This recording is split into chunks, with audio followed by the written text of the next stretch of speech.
So, just as a little bit of background, this is for my entrepreneurship class. This is our 5th project of the semester, and it's our first independent one.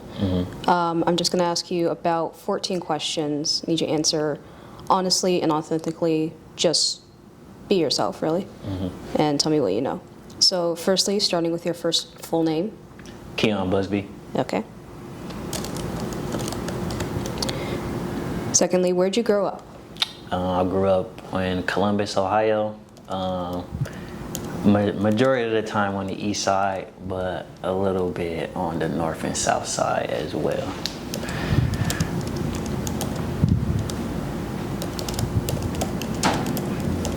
Do you think this environment influenced the type of business you run today? Definitely. I would say it influenced the type of people I work with. So I work with a lot of entrepreneurs, but majority of the entrepreneurs come from the same background as me. So just like urban environments, not many resources growing up, but still kind of found a way. So that's the majority of the people that I help. Okay.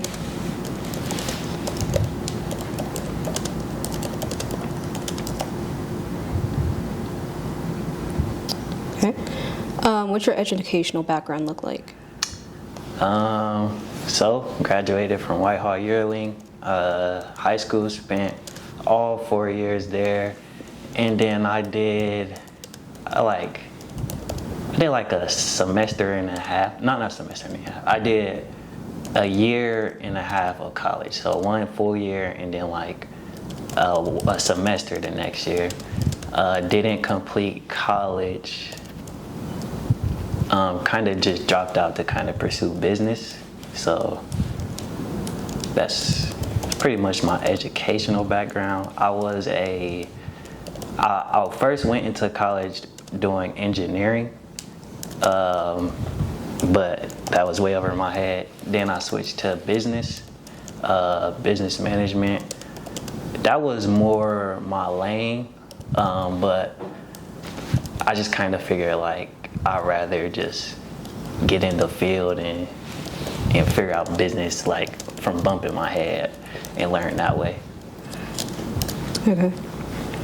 Do you think advanced education is necessary to become a successful entrepreneur?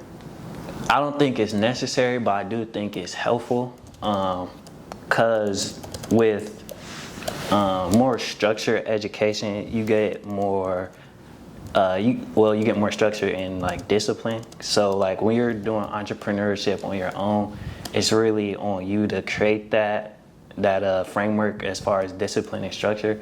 But it's a little more challenging because it's way easier to get sidetracked and fall into distractions. But I would say education and like college, it helps you. It just creates those guardrails where you have a schedule, you got assignments that you know you got to get due at a certain time. And if you don't, then there are consequences. But on your own, there's not too many consequences other than like, I guess there is consequences, but not directly that you can see. So I would say it is good in a sense of that and as well as networking. So you're in a space with a bunch of other people that you can market to or learn from. When you're on your own, you kind of got to go out and do that for yourself. Okay. What skills did you have to learn to achieve your goal of becoming an entrepreneur from the beginning? What skills? I got to think about that question a little bit. Take your time. I would say, I think the most important skill that I had to learn was building relationships and communication. Those are some of the most important skills, because I think entrepreneurship is majority a game of who you know and the resources you can provide to them, but that they can provide to you as well. So as you're going through your entrepreneur journey, you really gotta get outside of your comfort zone.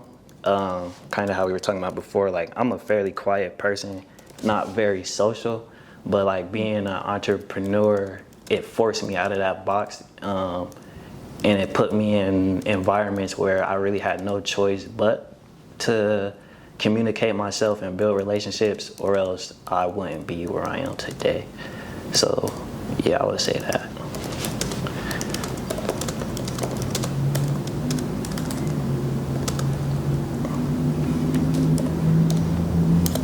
Okay.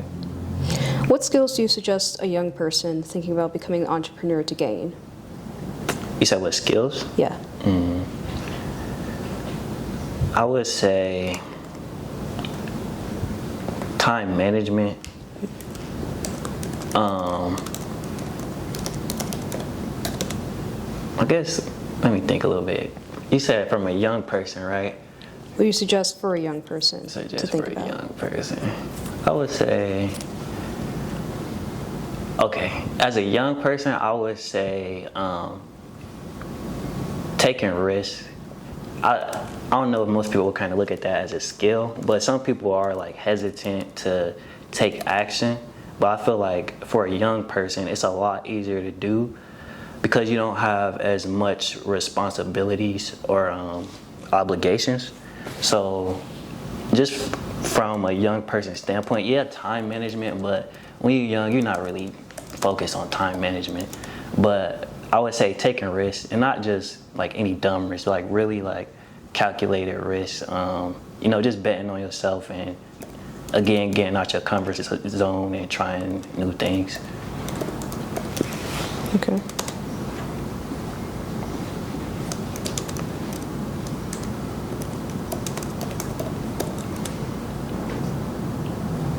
How do you come up with new ideas?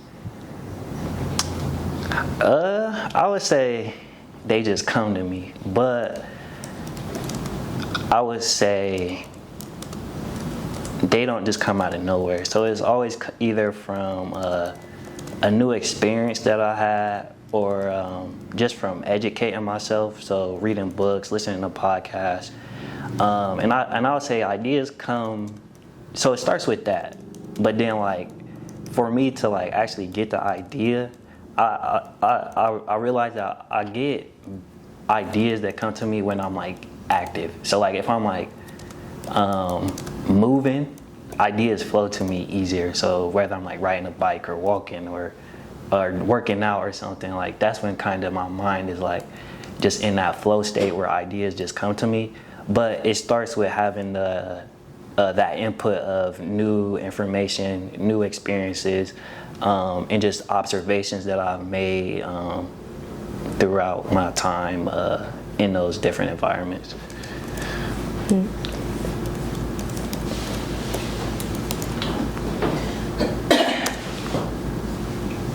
How do you manage stress day to day? How do I manage stress? That's a good one.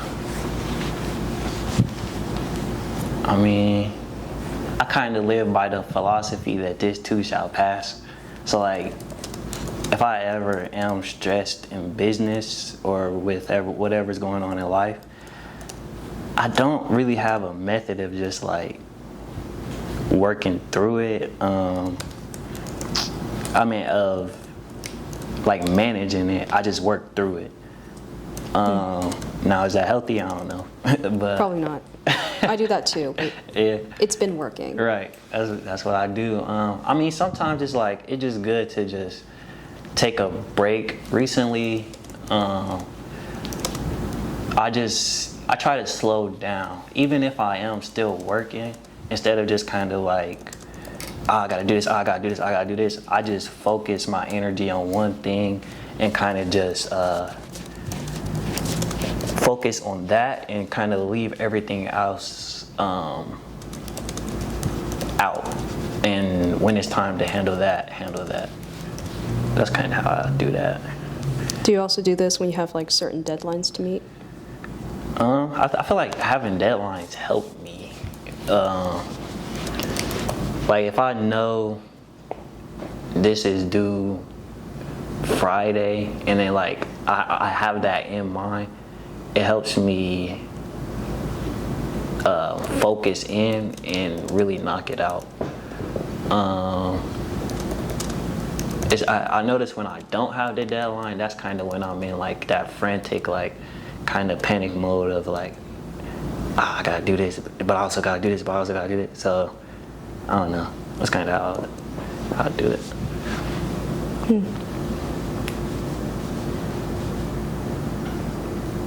All right, moving on to the business section. What kind of business did you start? Describe what the company does. So I have a content marketing and production company. Basically, we help entrepreneurs grow their business online. So bring new eyeballs to their products and services. A lot of the people I work with, they have online programs like coaching programs or communities, and we're responsible for helping them get out content to market their value, who they are as a person, and drive traffic that way. So building those relationships online, connections with their audience through content marketing. Our whole job is just to make it as simple as possible on them. So we come up with content ideas, we film it, and then we edit it for them as well, so that them as the business owner, they can focus on fulfilling while we handle the marketing. Okay.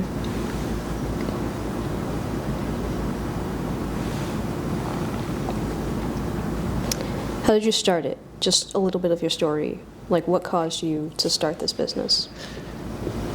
So initially I was doing music videos. So my background is as a videographer.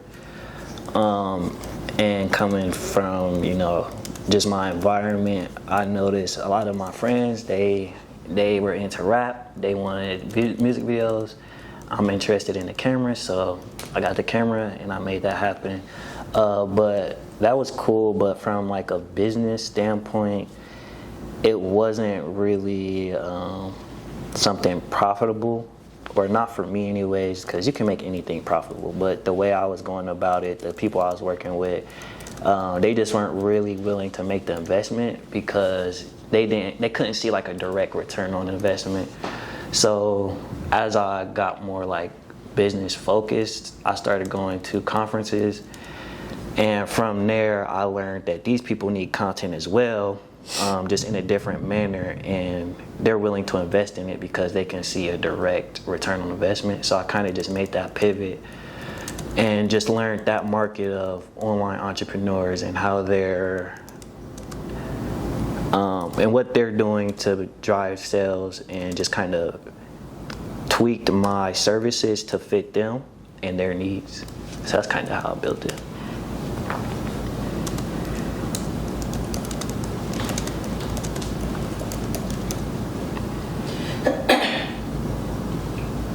How did you come up with the name for your business?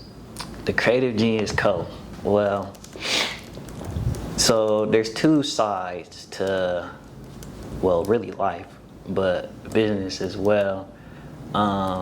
You have the creative aspect, and then you have the the logical, more analytical aspect. So when it comes to marketing, you need both. So, and that's kind of how I got the name, because we specialize in both. So where your average videographer, they might be focused on the visuals and the creativity and how it looks. We focus on how it converts and looks. So not only do we make it look good, we strategize and we come up with ideas that are specific to our clients' target audience, what they relate to, their pain points, and then we take all that, then we create, and then we focus on the visuals and things of that nature. So when you kind of combine those two, it's more appealing and it drives awareness, leads, and sales. So that's kind of how I got the Creative Genius Co. Okay. How do you market your business? What have you found to be most successful while doing that? Well, what I found most successful is actually being in environments where my target audience or my target customer is. So a lot of conferences, I find clients, a lot of like private communities of entrepreneurs. I find a lot of clients there, and then as well as just creating content online, content that is specific to how I can provide value to my customers.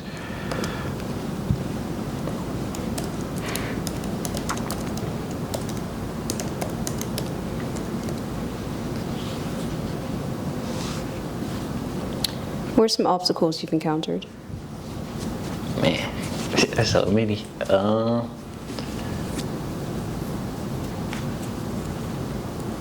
Let me see. Well, one that just popped into mind was not really understanding the value that I'm providing and not pricing my services accordingly. Kind of early on, as I'm learning the market and how they can use my services, I wasn't pricing. I wasn't really. How do I say that? I wasn't looking at what it's costing me to do what I'm doing, so I wasn't accounting for like profit margins and labor and all of the different aspects that it's taken to get the job done. So once I did, I realized that I wasn't making any money really, and I was barely just kind of staying alive. So that's one of the biggest ones. Yeah, I can't really think of another one, but that was like one of the biggest ones. What mistakes did you make that you wish you could have avoided?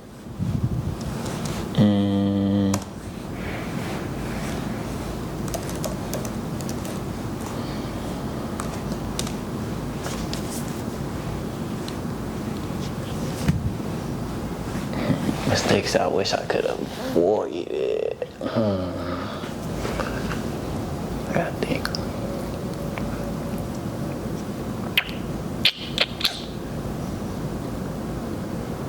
I would say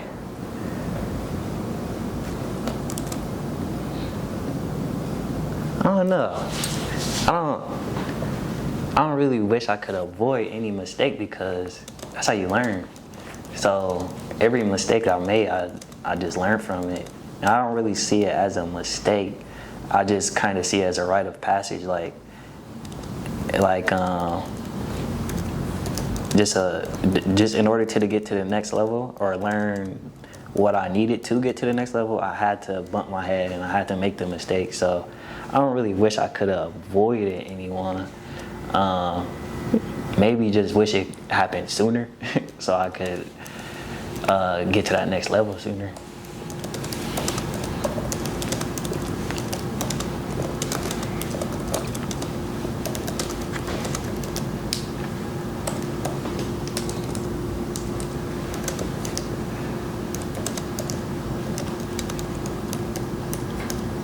Okay.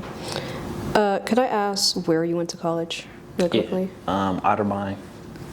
How do you spell that? Otterbein. It is a private college, private liberal arts school in Westerville, Ohio. Pretty small. It probably take like 15 minutes to get from one side of campus to the other.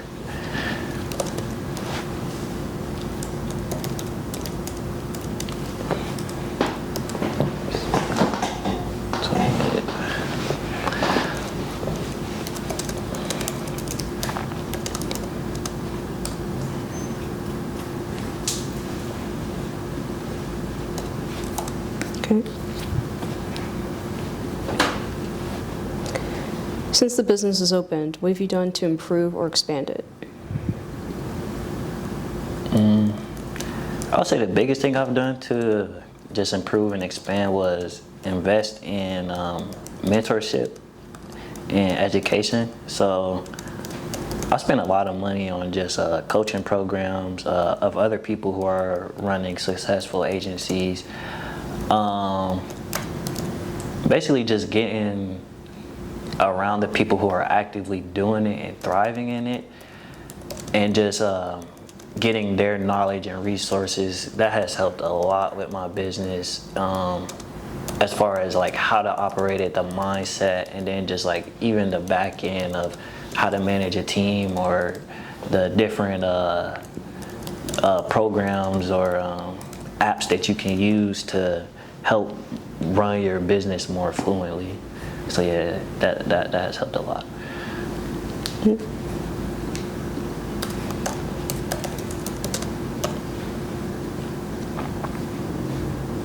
All right, final question. Please describe a typical day or week on the job. I would say in a typical week, so this is kind of how my day goes. So before I even like get started on business, I like to wake up early, around 5 a.m., 5:36, and then the first thing I like to do is go to the gym. So just kind of start my day off productive. From the gym, probably spend like an hour in the gym, come home, read. From there, just kind of get ready for my day, plan my day, and then by 9 a.m. I have my first meeting, and that's like my team meeting. So meeting with my editors, as well as like my operations manager and my client success manager. So we all get on the call, just go through what needs to get done. So that call is usually from about, so it's kind of split into two parts. So with the editor, it's probably like 30 minutes to an hour. And then I spend time with like my executives.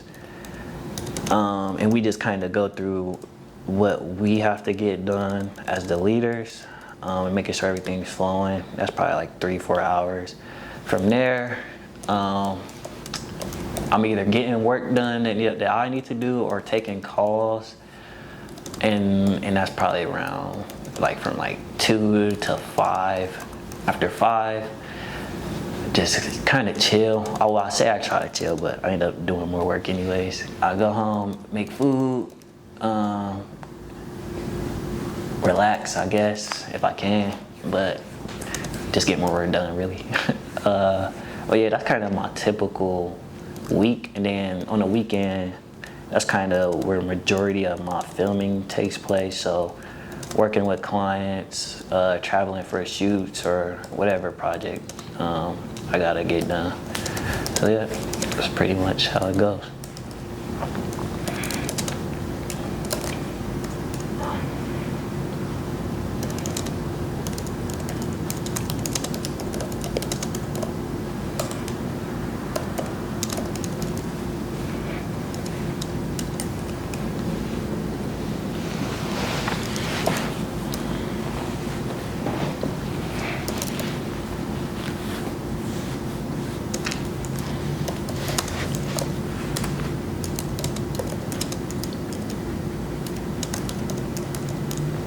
Would you say that you're really work-driven? Work-driven, I would say, I don't think I would call it work-driven. I would call it,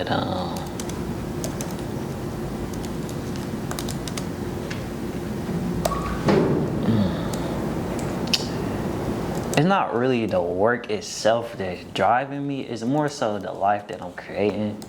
So like, I guess you could call it potential driven. But I got a lot of aspirations and just things I want to do, and just like a way that I want to see my life, and ways I want to give back to my family or friends, and just like people who want to elevate themselves. So maybe you could call it impact driven too. Just like the impact that I can make just from me on my journey of elevating in success, and the people who see it and want to do the same. and just like the ways that I can give back and just the people I can influence. I say I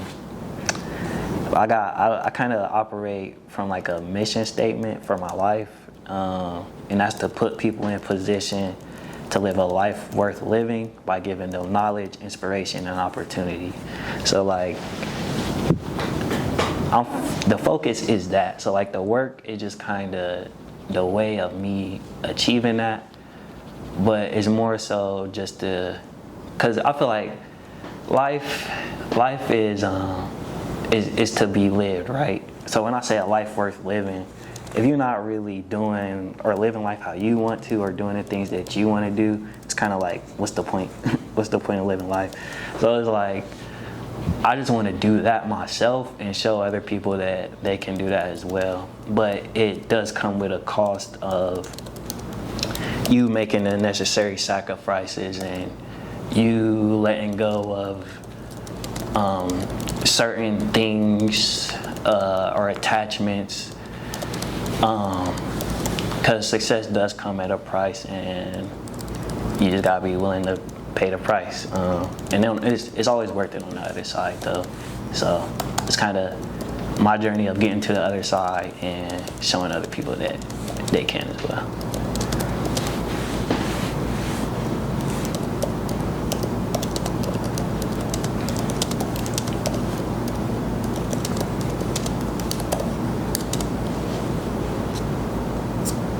Okay, that's all the questions I have for you today. Thank you. Thank you.